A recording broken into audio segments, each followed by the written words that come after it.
Hello, welcome back to Funtime Crafts 24/7. This is a project share video, and what I'm sharing with you today are these 6 cards that I made using the Griffin Carte Canton Bleu card kit. This kit comes with in a beautiful box with dies, card bases, matte layers, embellishments, sentiments, just about anything you could want to put a card together. It's packed full. Some of the other things I did add to the cards were, on one of them I used this slimline embossing folder from Griffin, the slimline Georgette lace embossing folder. It's really pretty. I also added a few of the embellishments from a flower cart embellishment pack. On one of them I added some of these stickers from the mini birthday stickers and sentiment set. This one here. That's a fun one just to have on hand. You could use it in a lot of cards. And then I added a wreath from the wreath stickers and sentiment set, this pack here. Yeah, it's always nice just to have these extra little embellishments on hand so you can alter the type of card. On a lot of the hutches, I ended up distressing the edges with ground espresso or vintage photo distress ink. And then on a lot of them, I added either Nouveau embellishment mousse in Indian gold, beautiful metallic sheen, or this metallic wax antique gold from Little Birdie.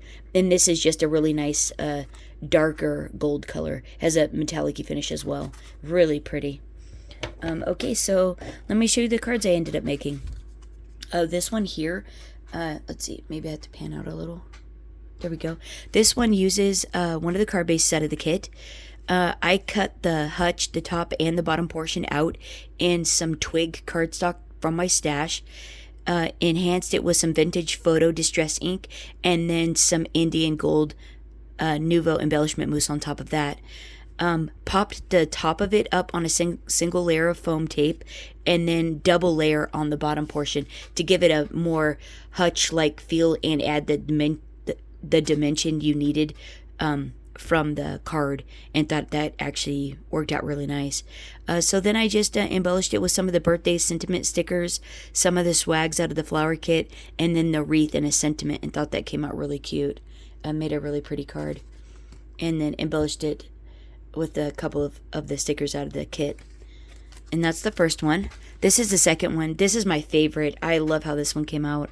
This one uses one of the card bases, a matte layer that's cut down to 3 5/8 by 8 7/8, just glued right on top. Cut the hutch out of some of the wood grain paper that was in the kit, distressed it with vintage photo and Indian gold Nouveau embellishment mousse, single layer of foam tape, double layer on the bottom, and then some of the sticker embellishments and a sentiment out of the kit, and thought that just came out really cool. I love the color of this one. I love how it looks when it's sitting on the table. I just think it looks so lifelike and so realistic. It's really pretty. And then I simply embellished it with the ephemera and the strip I cut off the matte layer on the inside, and thought that came out really, really pretty. The third card, I just used one of the card bases that came out of the kit. One of just the top portion of the hutch, cut it out in the darker striped grain paper matte layer that came in the kit. Embellished it with some vintage photo, and then some of the antique gold Little Birdie metallic wax, and threw some of the embellishment stickers on it from the kit, and thought that just came out really nice. And I wanted the focal point to be the bottom portion of the top portion of the hutch, and I thought that just looked really, really nice.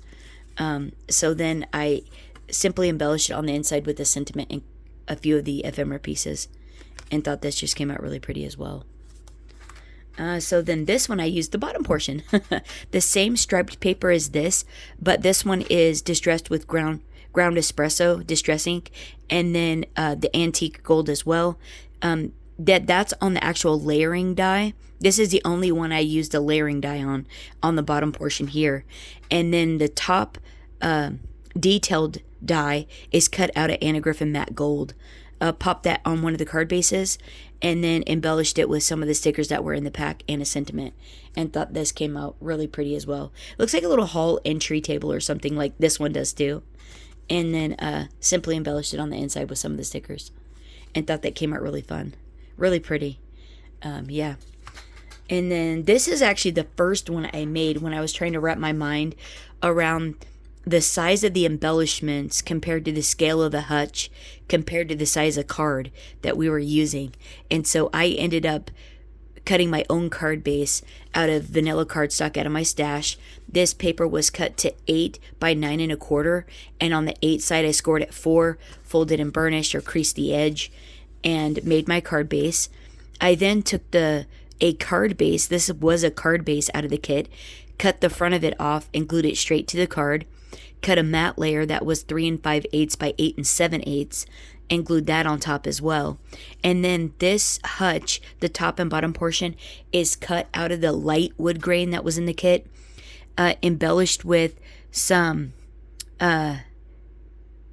antique and the Indian gold metallic waxes, and I glued that straight down.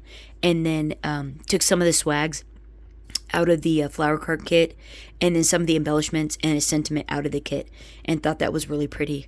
I wish I would have distressed this one with the vintage photo and then popped it up on foam dimension, because that's what it actually needed in order to be able to see the hutch. I was going for like that blue and white motif. I really like that, and with the light white wood grain, but it just wasn't happening. You needed the dimension on, at least the dimension on the pieces in order to be able to really distinguish what is on the front of the card. It's kind of hard to tell what it is compared to like this one. I think you can tell it's a hutch much easier than this one. And so if I would have distressed it with the vintage photo and popped it up, it would have been really cool. But I still think it's a really pretty card, and I think somebody would enjoy getting it, you know. So that's the 5th card. And last but not least, this uses one of the card bases, a matte layer, the navy one, cut down to 3 5/8 by 8 7/8, and embossed with that embossing folder I showed you. The hutch is cut out of some of the light colored matte layers that are in the kit. Just single layer of foam tape on each of these, a couple of the swags out of the flower kit, and then a sentiment and embellishment stickers, and a foil sticker out of the kit as well. And thought that came out really, really pretty. Oh, where are you? Sorry if I'm not in frame. They're so tall. And then just a strip of paper on the inside of the card that I cut off the matte layer, and thought that came out really pretty. I'm going to add a couple more things on the inside, but that's all I did for now. And thought they just all came out really, really pretty. Just in case I wasn't framed, there you go. I didn't realize they're so tall it's hard to like keep them in frame. Yeah, let me know if you have the kit and what you thought of it, and if you've made any cards with yours yet, and which one of these is your favorite, if any. Might not be your style, I don't know. Yeah, it was a fun kit. After I did the first one, I kind of got my mind wrapped around it. It ended up being really, really fun, and I ended up with 100 ideas, but ran out of time. You know how it is in crafting. And but anyways, it's a really has a lot of beautiful elements. It's really a pretty card kit, and you don't even have to use the dyes in it. You could use it for all kinds of other things. The colors are just beautiful. I love the blue and white coloring of it. So anyways, I hope you guys have a terrific week. Thanks so much for hanging out. Let me know down in the comments what you thought of the cards, and until next time, happy crafting, everyone. Bye bye.